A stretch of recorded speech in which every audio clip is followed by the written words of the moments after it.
뉴욕 한인회가 수여하는 한인상 대상에 앤디킴 뉴저지주 연방 하원의원 당선자가 선정됐습니다. 미국 내 한인 영주권 취득자 수가 115만 명을 넘어선 것으로 나타났습니다. 연방 이민 당국이 위장 결혼 이민 사기 집중 단속에 나섰습니다. 뉴저지주의 시간당 최저임금을 $15로 올리는 내용의 법안이 본격화되고 있습니다. 뉴욕시에서 무차별 5개 간판 단속을 1년 동안 유예하는 방안이 추진되고 있습니다. 이상은 이 시각 주요 뉴스입니다. 시청자 여러분 안녕하십니까? KBN 뉴스입니다. 뉴욕 한인회가 한인상 수상자를 발표했습니다. 영예의 대상에 앤디킴 뉴저지주 연방하원 당선자가 선정됐고 김현중, 정영양 씨 등도 수상자 명단에 이름을 올렸습니다. 시상식은 내년 1월 한인의 날에 치러집니다. 지한샘 기자가 전해드립니다. 뉴욕 한인회는 지난 5일 정기이사회를 열고 내년 1월 13일 열릴 예정인 제59주년 뉴욕 한인회 밤 및 미주 한인의 날 행사에서 올해의 한인상을 받게 될 8명의 수상자를 발표했습니다. 대상 수상자로는 트럼프 대통령의 지지자인 톰 메가더 현역 의원을 꺾고 뉴저지주 역사를 새로 쓴 주인공 앤디김 뉴저지주 연방하원의원 당선자가 선정됐습니다. 앤디김 당선자는 지난 11월 중간선거에서 뉴저지주 연방하원 3선거구에 출마해 당선되면서 미 동부 최초이자 김창준 위원 이후 20년 만에 한인 연방하원의원에 선출되는 쾌거를 이뤘습니다. 또 올해의 남성상으로는 뷰티업체 리카케이의 김현중 대표, 여성상에는 정영양 자수박사가 선정됐고 올해의 부부봉사상에는 해큰색 대학병원 최민기 원예경 이사가, 올해의 한인 봉사상에는 지난 1993년부터 KCS에서 헌신하고 올해로 퇴임을 앞두고 있는 김광석 회장이 선정됐습니다. 올해의 기업인상에는 지난 11월 월드옥타 회장으로 취임된 하용화 솔로몬 종합보험 회장이, 지난 10월 트럼프 대통령으로부터 뉴욕주와 커네티컷주 등을 관할하는 제2순회 항소법원 판사로 지명된 마이클 박 판사는 차세대 리더상을 받게 됐고, 한국에서 미국으로 입양와 발명가이자 엔지니어로 활동해온 토머스 클레멘트는 올해의 외국인상을 수상합니다. 뉴욕 한인회 미주 한인의 날 행사는 한인 이민자가 하와이 사탕수수밭에 처음 도착한 날을 기념해 내년 1월 13일 뉴욕 맨해튼 더 플라자 호텔에서 열리며 연방하원 외교위원회 민주당 간사인 엘리엇 엥겔 의원이 기조연설을 할 예정입니다. KBN 뉴스 지한샘입니다. 미국 내 한인 이민 역사가 시작된 1940년대 83명을 기록했던 한인 영주권 취득자 수가 70년대 들어서면서 급증하기 시작해 현재 115만 명을 넘어선 것으로 나타났습니다. 연방국토안보부가 최근 공개한 이민 연간 분석 자료에 따르면 미 정부가 한인 이민 통계를 기록하기 시작한 1940년대부터 2017년까지 미 영주권을 취득한 한인은 총 115만 1,019명으로 집계됐습니다. 한인의 영주권 취득은 1940년대 83명이었으나 1950년대부터 꾸준히 늘어났고 1970년대 24만 1,192명으로 급증한 뒤 1980년대에는 32만 2,708명으로 폭발적으로 증가했습니다. 이는 70년대와 80년대 한국에서 거세게 불었던 미국 이민 바람을 반증하는 것으로 1980년대의 연평균 한인 영주권 취득자는 무려 3만 2,700명에 달합니다. 하지만 1990년대 들어 17만 9,770명으로 급감했다가 다시 2000년대 20만 9,758명으로 증가세로 전환됐으며 2010년 들어 8년 동안 16만 5,686명을 기록해 2010년대에도 20만 명 안팎이 될 것으로 예상되고 있습니다. 한편 지난 10년간 미국 시민권을 취득한 한인 이민자는 15만 명을 넘어선 것으로 집계됐습니다. 연방 이민 당국이 위장 결혼 이민 사기 집중 단속에 나섰습니다. 최근 불법 체류자 단속과 합법 이민이 까다로워지면서 결혼 이민 사기가 빠르게 확산되고 있기 때문입니다. 연방국토안보수사국에 따르면 최근 뉴욕 일원에서 결혼 이민 사기에 대한 집중 단속을 펼쳐 맨하탄과 퀸즈에서 5명을 위장 결혼 및 공문서 위조 등의 혐의로 체포했습니다. 이들 결혼 이민 사기범은 위장 결혼을 알선하고 위조 서류로 가짜 배우자에게 영주권을 취득할 수 있도록 하는 사기 행각을 벌인 것으로 드러났으며 유죄가 확정되면 15년에서 30년까지 징역형에 처해질 수 있습니다. 이민 변호사들에 따르면 트럼프 행정부 들어 불법 체류자 단속이 강화되고 있는 데다 투자 이민과 취업 이민 등 합법 이민의 문턱이 높아져 영주권 취득의 지름길인 위장 결혼이 빠르게 확산되고 있다는 것입니다. 한편 이민 당국은 가짜 결혼을 통해 영주권을 취득하려는 사기 행위에 대한 단속 강도를 높이며 특히 사기 결혼 과정에서 상습적으로 이루어지는 불법 돈 거래를 파악하는 데 집중하고 있는 것으로 알려졌습니다. 또한 처벌 강도도 크게 높아져 적발된 이민 신청자들은 비자 발급을 포함한 모든 이민 혜택을 영원히 박탈당하는 것은 물론 별도의 형사 처벌까지 받게 됩니다. 현행법에 따르면 결혼 이민 사기로 적발될 경우 외국인의 경우 이민 사기로 영구 추방되고 시민권자는 최고 5년의 징역, 25만 달러의 벌금형에 처해질 수 있습니다. 뉴저지주의 시간당 최저임금을 15달러로 올리는 내용의 법안이 공식 상정됐습니다. 또 법안에는 팁 근로자의 최저임금을 인상하는 내용도 포함됐습니다. 현행 뉴저지 최저임금은 8달러 60센트로 내년 1월 1일을 기해 8달러 85센트로 인상될 예정인 가운데 렉 코글린 주 하원 의장은 어제 시간당 최저임금을 내년부터 단계적으로 인상해 오는 2024년까지 15달러로 올리는 내용의 법안을 공식 상정했습니다. 이날 상정된 최저임금 법안은 내년 7월 1일 9달러 50센트, 2020년 1월 1일 11달러, 이후 4년간 매년 1개월마다 1달러씩 인상해 2024년 1월에 15달러까지 올리는 내용입니다. 다만 종업원 10명 미만 사업체 근로자와 18세 미만 미성년자, 농장 근로자, 계절 근로자 등은 예외로 오는 2029년이 돼야 시간당 최저임금이 15달러까지 인상됩니다. 이 같은 예외 사항은 스몰 비즈니스 업주의 부담을 최소화하기 위한 목적으로 분석됩니다. 법안은 오는 10일 예정된 주 하원 노동위원회에서 표결에 붙여질 계획이며 통과될 경우 빠르면 17일에 있을 주 하원 본회의에서 표결이 이루어질 수 있습니다. 이번 법안에는 팁 근로자의 최저임금을 인상하는 내용도 포함됐습니다. 현행 시간당 최저임금인 2달러 13센트에서 점진적으로 인상해 오는 2024년까지 5달러 13센트까지 올리는 내용입니다. 이에 대해 스티븐 스위니 주 상원의장도 근로자와 소상인 간의 균형을 잘 맞춘 인상 법안이라며 찬성 의사를 밝혔습니다. 최근 한인 밀집 지역인 퀸즈 플러싱을 비롯한 뉴욕시에서 5개 간판 단속에 걸려 벌금을 무는 업소들이 속출하고 있는 가운데 무차별 5개 간판 단속을 1년 동안 유예하는 방안이 추진되고 있습니다. 라파엘 에스피날 뉴욕시 의원은 기자회견을 갖고 최근 퀸즈 플러싱과 잭슨 하이츠, 브루클린 일대에서 빌딩국의 단속이 집중적으로 이루어지면서 장당 6,000달러에 달하는 벌금 티켓을 발부받는 적발 업소들이 속출하고 있다며 5개 간판 단속 티켓 발부를 1년 동안 유예하는 조례안을 추진하겠다고 밝혔습니다. 이 조례안은 빌딩국의 5개 간판 단속 티켓 발부를 1년 동안 유예하는 대신 태스크포스를 구성해 소상인들을 대상으로 5개 간판 규정에 대한 교육과 홍보 활동을 실시하도록 하고 있습니다. 또 조례안은 이미 티켓을 발부받은 소상인의 경우 벌금의 25%만 납부하도록 하고 있으며 단속에 적발된 스몰 비즈니스가 새롭게 발급받아야 하는 라이센스 수수료를 면제해주고 새 간판 설치 비용도 시정부가 지원하도록 하고 있습니다. 이날 기자회견에는 에릭 아담스 브루클린 보로장과 저스틴 브래넌 시의원 등 지역 정치인과 아시안 아메리칸 연맹 등이 참석해 빌딩국의 무분별한 단속을 비난했습니다. 아담스 보로장은 대부분의 상인들이 전화번호와 상점 이름을 규정보다 크게 썼다는 이유로 6,000달러에 달하는 벌금을 납부하고 있다며 시정부는 지역 경제 발전의 중심인 스몰 비즈니스를 공격하는 일을 멈춰야 한다고 밝혔습니다.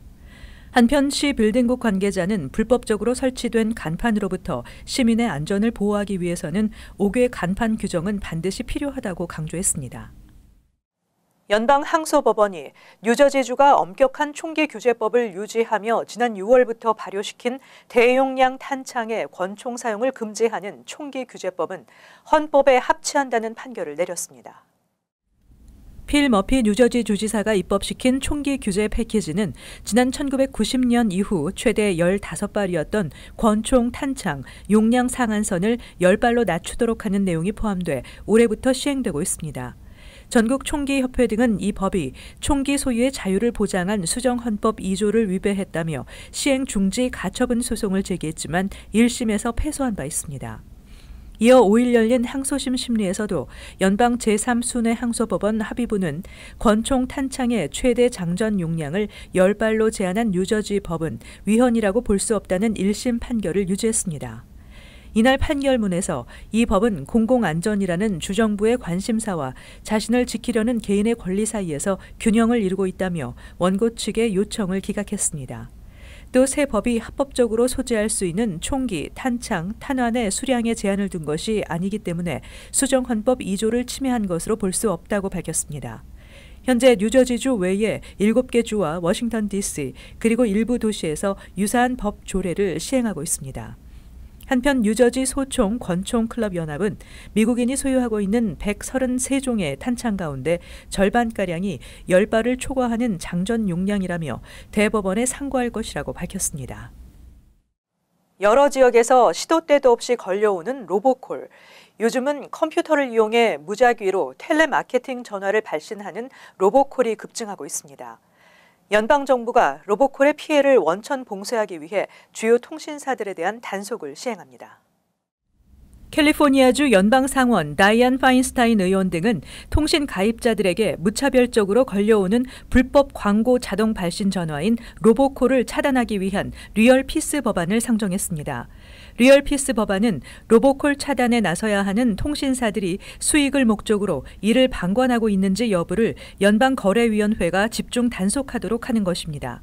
지난달 연방통신위원회는 최근 몇 년 사이 미 전역에서 로보콜 사기 피해자들이 급속도로 늘어나자 주요 통신사들에게 이에 대한 단속에 나설 것을 발표하며 로보콜을 사전에 예방하기 위한 전화 인증 시스템 수립을 요구했습니다. 또 미국 내 35개 주 검찰총장도 연방정부에 보다 강력한 로보콜 대응 조치를 취해달라고 촉구하기도 했습니다. 그러나 구글, AT&T, T-모빌, 스프린트 등 주요 통신사들은 아무런 조치를 취하지 않거나 소비자 동의 없이 불법적으로 고객들의 전화번호가 텔레마케터 회사로 불법 거래되는 경우도 발생해 이에 대한 단속 권한을 연방거래위원회가 갖도록 한 것입니다. 다이안 파인스타인 의원은 통신사들이 시민들의 피해를 줄일 수 있는 방안을 마련하도록 연방정부와 통신사가 적극적으로 업무 협조에 나설 것이라고 밝혔습니다. 만성적인 운행 차질로 승객들의 불만을 샀던 뉴저지 트랜짓이 신규 철도 차량과 버스를 대폭 확충하는 등의 서비스 개선안을 발표했습니다.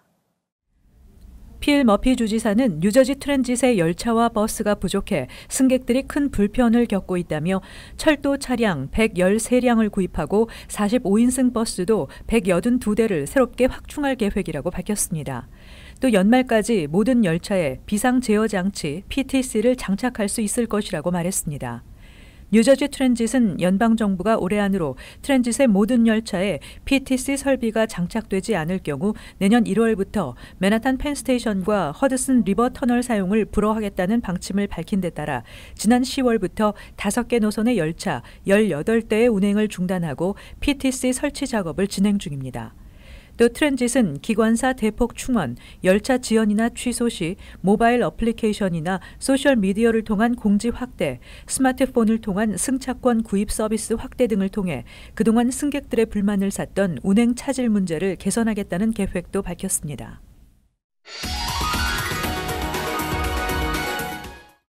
이어서 LA 지역 한인사회 소식입니다.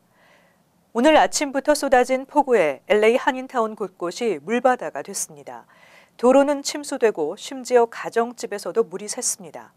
정전 사태와 교통 체증 피해가 속출했습니다. 여준호 기자가 전해드립니다. 샤워실 천장의 환풍구에서 물이 뚝뚝 떨어집니다. 바닥에 흥건한 물을 닦고 또 닦아보지만 천장에서부터 새는 물은 멈추질 않습니다.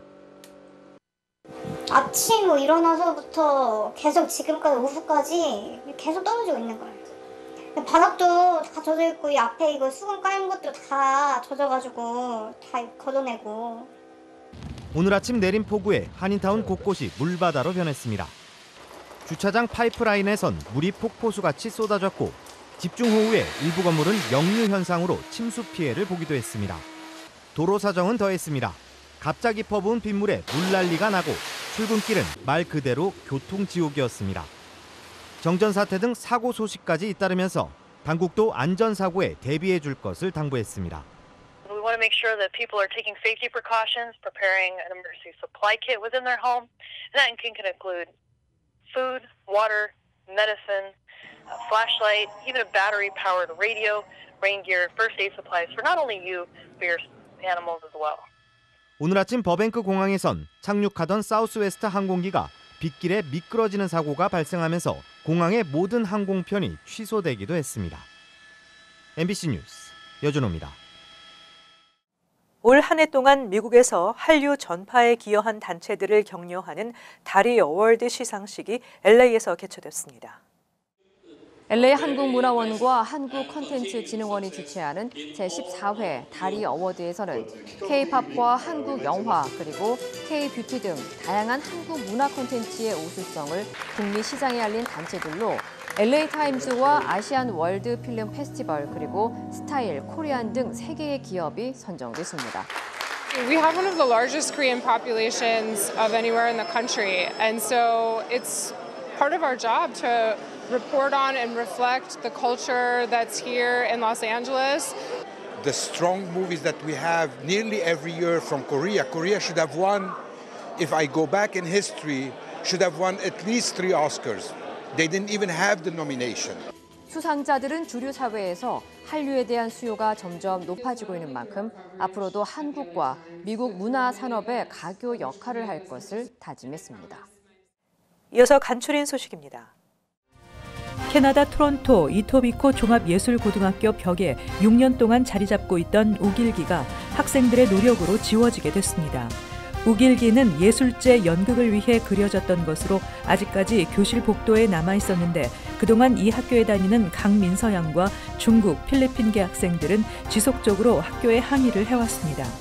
강 양은 학생들을 대상으로 우길기에 대해 어떻게 생각하십니까라는 제목의 발표도 진행할 예정이라고 전했습니다. 트럼프 대통령 소유의 뉴저지주 골프장에서 남미 출신 불법 체류자들이 수년 동안 일해온 것으로 나타났습니다. 뉴욕타임즈에 따르면 이들은 트럼프 대통령 취임 전부터 골프클럽에서 일해왔으며 골프장 청소와 트럼프 대통령의 자택 청소 등을 담당했습니다. 그들은 트럼프 대통령의 반이민 정책과 라틴계 이민자들을 위험한 범죄자라고 취급하는 등 모욕적인 발언을 참을 수 없어 이를 공개하기로 한 것으로 알려졌습니다. 나소 카운티 내 주택 평가 가격을 재평가한 데 따라 카운티 주민 20여만 명이 재산세 증가, 18만 5천여 명이 재산세 감소 대상에 포함됐습니다. 나소 카운티가 지난주 주민들에게 발송한 재산세 조정 통지서에 따르면 그레인넥, 포트 워싱턴, 제리코, 휴렛, 우드미어 내 주택 소유주 4만여 명은 오는 2020년 10월부터 최소 $3,000 이상의 교육세 인상을 포함해 최대 2배가량 재산세가 오르게 됩니다. 트리스파마는 판매 중인 유아용 이브로펜 제품 3종을 이브로펜 성분 초과 함유로 리콜한다고 발표했습니다. 이들 제품은 판매처에 따라 이퀘이트, CBS 헬스, 패밀리 웰리스 등의 이름으로 판매됐습니다. 이브로펜 성분이 높은 제품을 섭취했을 경우 구토, 장기 출혈 등의 부작용이 발생할 수 있으며 유아의 경우 더 큰 영향을 받을 수 있습니다. 계속해서 환율과 증권 소식입니다.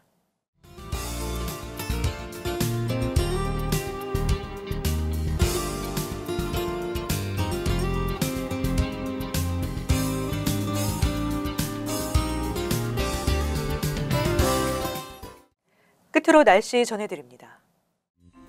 토요일 맑겠습니다. 낮 최고 기온은 36도, 섭씨 영상 2도, 밤 최저 기온은 24도, 섭씨 영하 4도 예상됩니다. 일요일 대체로 맑겠습니다. 월요일도 맑은 날씨 예상됩니다.